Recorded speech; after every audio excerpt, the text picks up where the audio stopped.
Baik, terima kasih kepada Ibu Guru yang sudah sempat memberikan waktu untuk hari ini. Nah, di sini saya akan mempresentasikan yaitu tentang PKG.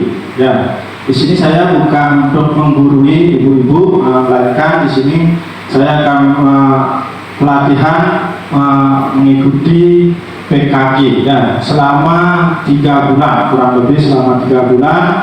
Saya mengikuti destinasi PKG yaitu dengan PJOK. Nah, untuk hari ini sebelum saya mempresentasikan kepada Ibu Guru, silakan untuk berdiri. Kita melakukan doa. Untuk itu silakan kepada Ibu untuk berdiri. Baik, sebelum kita mengawali kegiatan hari ini, mari kita berdoa menurut keyakinan dan kepercayaan kita masing-masing. Berdoa dimulai.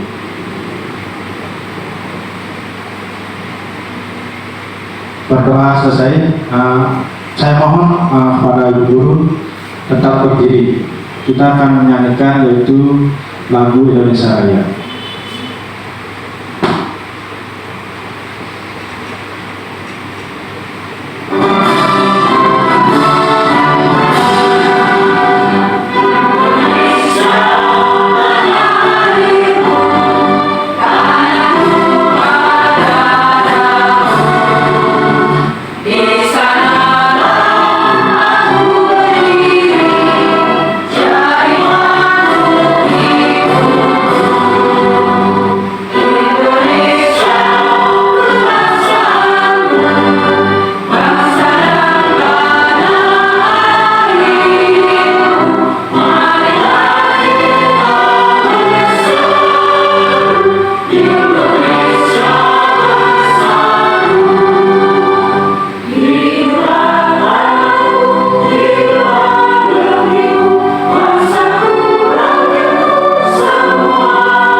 Baik, kami mohon untuk duduk kembali.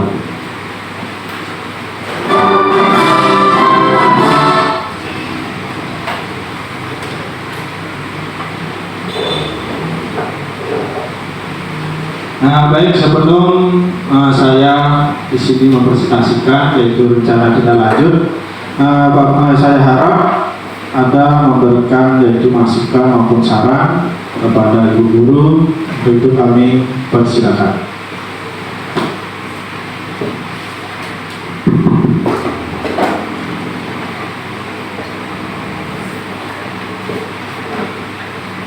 Baik, sebelum saya mengucapkan sepatah dua patah kata, izinkan saya mengaturkan pandangan umat. Om Swastiastu. Selamat siang, salam hormat kepada seluruh rekan-rekan guru satu profesi di SD Negeri 1 Banjar. Saya rekan sejawat mewakili Ibu PLT SD Negeri 1 Banjar yang sedang berhalangan hadir karena sedang rapat di Singaraja.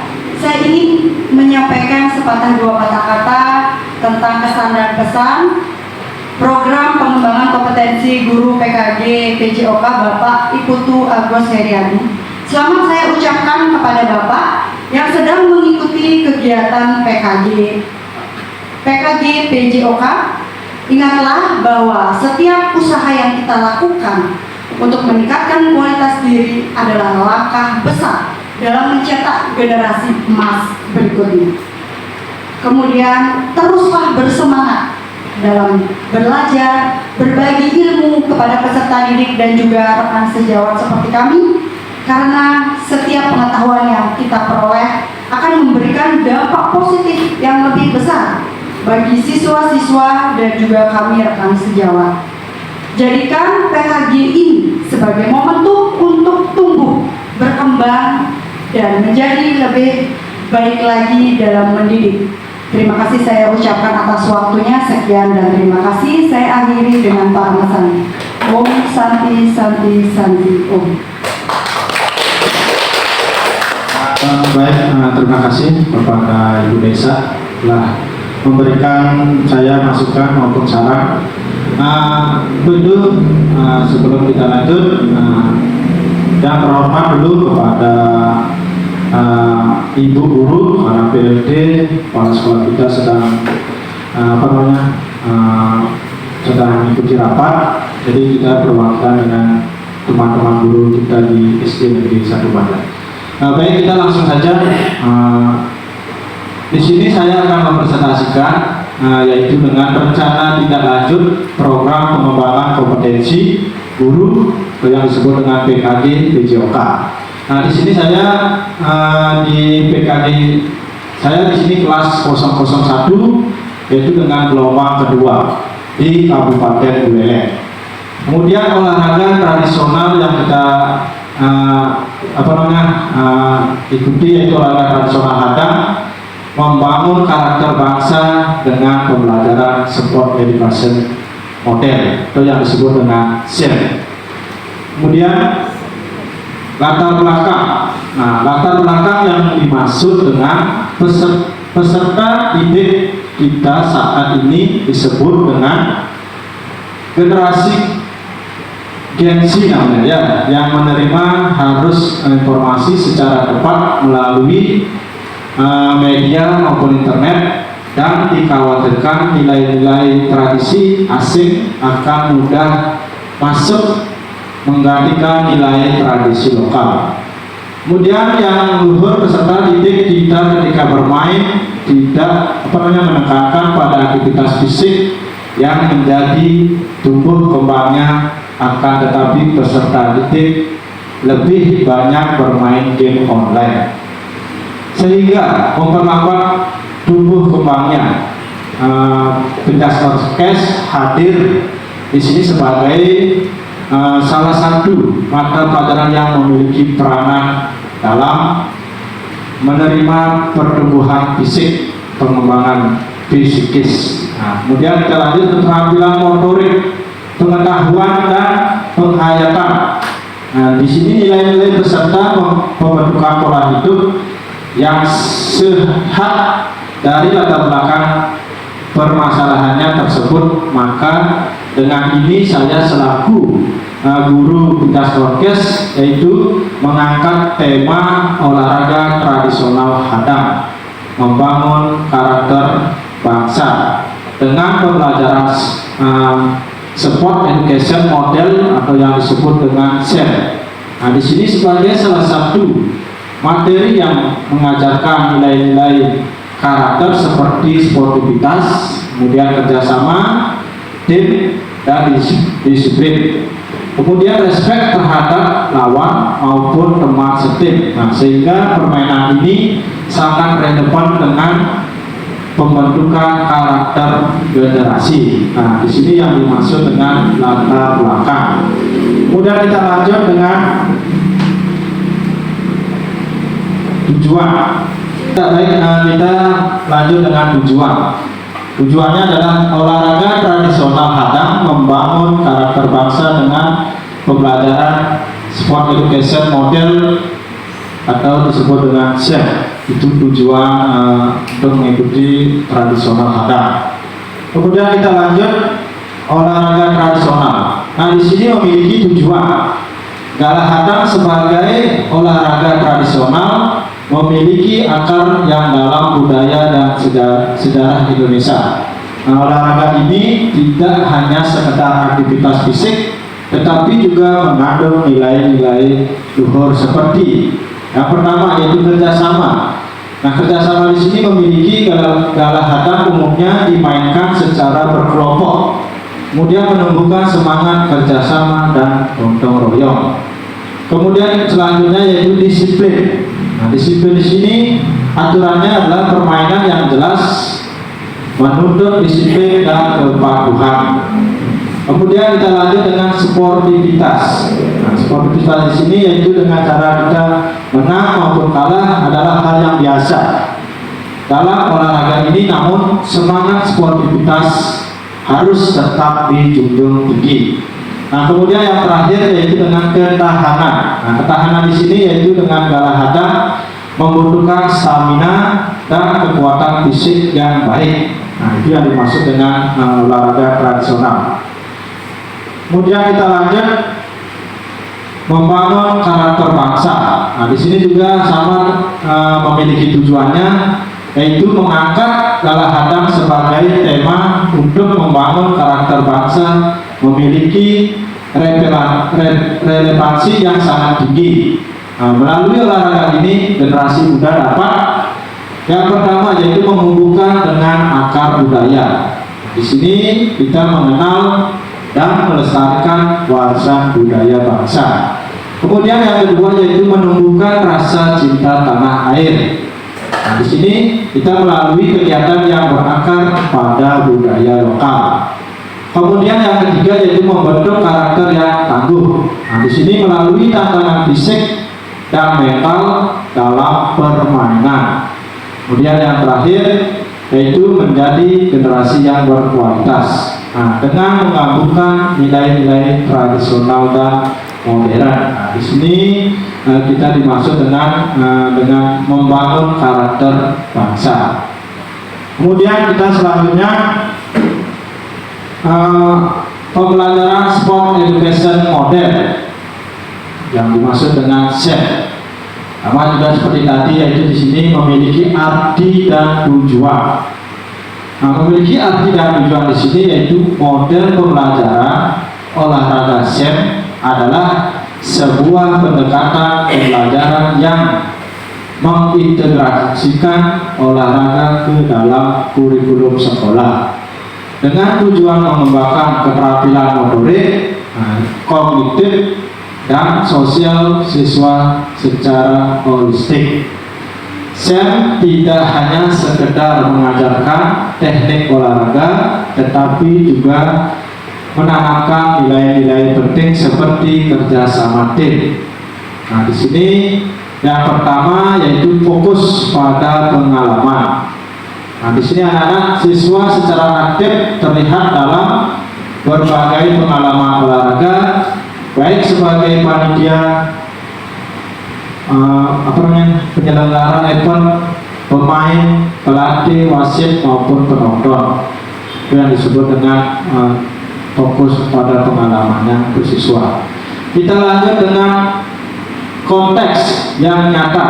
Nah, di sini yang dimaksud dengan konteks yang nyata yaitu pembelajaran olahraga dilakukan dalam konteks yang nyata, yaitu seperti kompetisi, latihan, dan analisis pertandingan. Kemudian kita lanjut dengan berbasis tim, yaitu di sini saya menekankan pada pentingnya kerjasama tim dan saling mendukung pembelajaran seumur hidup. Saya bertujuan untuk membekali siswa dengan keterampilan dan pengetahuan yang dapat mereka gunakan sepanjang hidup. Kemudian yang terakhir adalah integrasi. Nah, di sini dengan mata pelajaran lainnya yaitu SEM dapat diintegrasikan dengan mata pelajaran yang lainnya. Nah, di sini dimaksud dengan pembelajaran sport education model.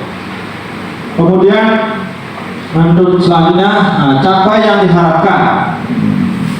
Di sini ada 4 capaian yang kita harapkan, yaitu yang pertama adalah pengenalan. Nah, pengenalan di sini aktivitas untuk membantu peserta didik dapat terlibat aktif. Kemudian yang kedua eksplorasi. Eksplorasi di sini yaitu aktivitas murid mencari informasi terkait topik. Kemudian yang ketiga adalah proyek. Nah, proyek di sini aktivitas murid merencanakan dan membuat produk sebagai hasil belajar. Yang keempat adalah akhir proyek. Nah, di sini Yang dimaksud dengan aktivitas untuk mereview pengalaman permainan untuk mencapai tujuan. Kemudian kita lanjut dengan struktur program dan mitra dalam komunitas belajar sekolah atau yang disebut dengan KBS, yaitu komunitas belajar sekolah. Nah, di sini yang pertama adalah program yang dibuat merupakan kegiatan kurikuler yang menjadi upaya untuk mendalami dan menghayati materi pelajaran yang didapat melalui kegiatan permainan tradisional, yaitu hadang. Nah, kemudian di sini murid, kita pakai murid yang terlibat yaitu dengan kelas 5 maupun dengan kelas 6, baik laki-laki maupun perempuan. Nah, kemudian yang terakhir adalah penanggung jawab kepala sekolah.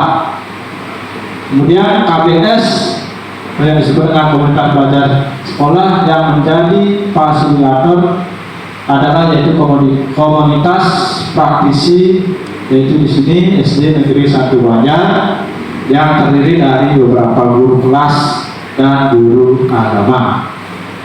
Kemudian kita lanjut, aset yang dimiliki di sekolah kita.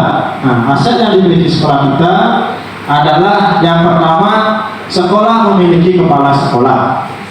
Kemudian guru dan tenaga kependidikan sesuai dengan kualifikasi akademinya. Kemudian yang kedua, aset yang dimiliki adalah murid dari masing-masing kelas siap akan mengirimkan perwakilan sesuai minat dan bakatnya untuk menjadi panitia, peserta, wasit, ofisial, dan penonton. Kemudian yang ketiga, yaitu sekolah memiliki lapangan olahraga. Dan yang terakhir adalah sekolah berdampingan dengan desa yang siap hadir membantu kegiatan sekolah kita. Nah, itu yang dimaksud dengan kita memiliki aset di sekolah. Kemudian lanjut. Nah, kita di sini ada rencana evaluasi. Rencana evaluasi di sini yang pertama adalah evaluasi secara menyeluruh dilaksanakan dengan umpan balik dari peserta didik. Kemudian yang kedua adalah dokumentasikan proses kegiatan peserta didik berupa video maupun foto. Yang terakhir, refleksi dari kegiatan ini yang telah dilaksanakan dari guru dan peserta didik. Nanti yang dimaksud dengan rencana evaluasi. Kemudian tantangan kita yang terjadi. Nah, tantangan yang kita terjadi pada saat kita melaksanakan permainan hadang. Ya, yang pertama adalah cuaca. Cuaca mungkin di sini cuaca hari ini mungkin bulan-bulan ini kita mengalami cuaca hujan maupun panas terik. Kemudian keterbatasan waktu, yaitu kegiatan yang dilaksanakan bentrok dengan kegiatan lainnya. Kemudian terakhir yaitu biaya yang ditimbulkan dari kegiatan tersebut. Nah, itulah tantangan kita pada saat kita melaksanakan permainan hadang. Kemudian, nah, untuk hari ini kita sudah memberikan presentasi mengenai PKG hari ini. Jika ada pertanyaan, silakan kepada Ibu memberikan pertanyaan tentang permainan hadang ini. Silakan yang ingin bertanya, silakan.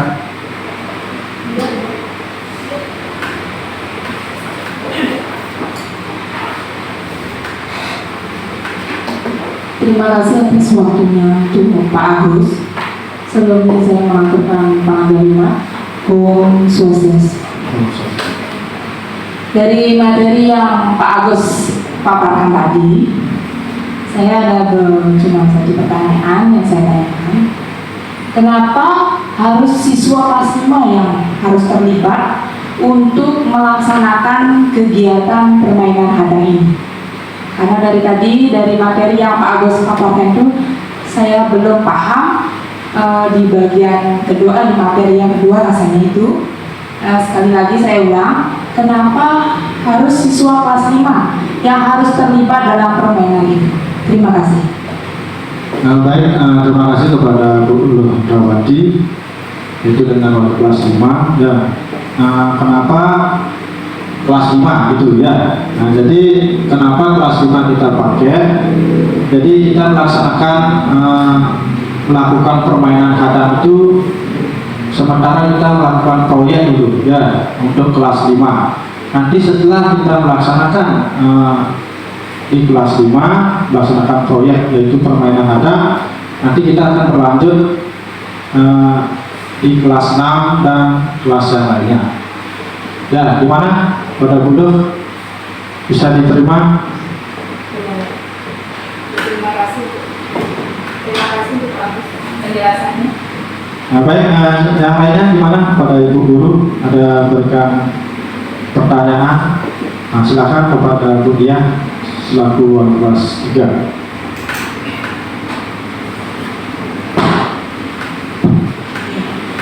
Sebelumnya terima kasih atas waktu yang sudah diberikan Om Swastiastu. Pertama-tama pemaparan tadi yang sudah dijelaskan oleh Pak Agus cukup menarik sekali. Namun ada satu hal yang ingin saya tanyakan. Seperti yang sudah dijelaskan, salah satu tantangan dari permainan hadang ini adalah mengenai cuaca. Seperti yang kita tahu kan, cuaca saat ini itu kadang panas, kadang hujan. Nah, bagaimana jika saat permainan ini berlangsung itu tiba-tiba hujan, Pak Agus? Apakah ada solusi yang bisa diberikan agar permainan ini masih tetap bisa dilaksanakan begitu? Terima kasih.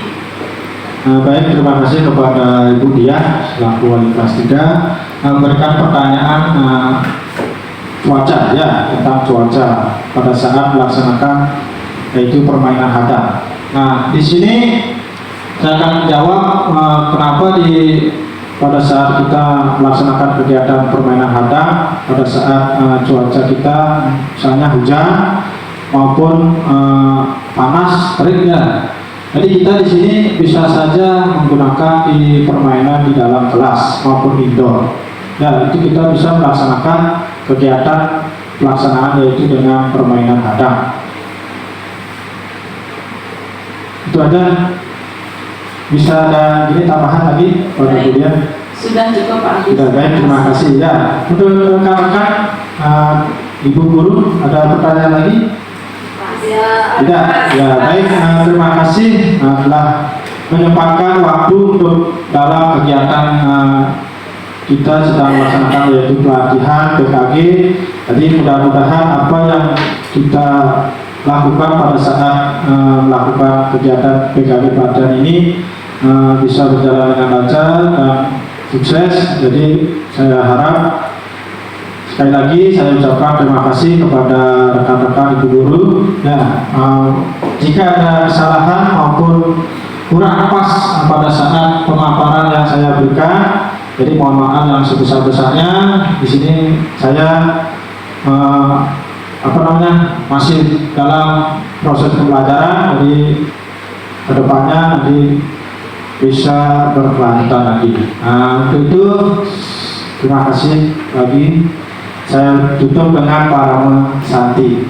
Om Santi Santi Santi Om. Baik, terima kasih.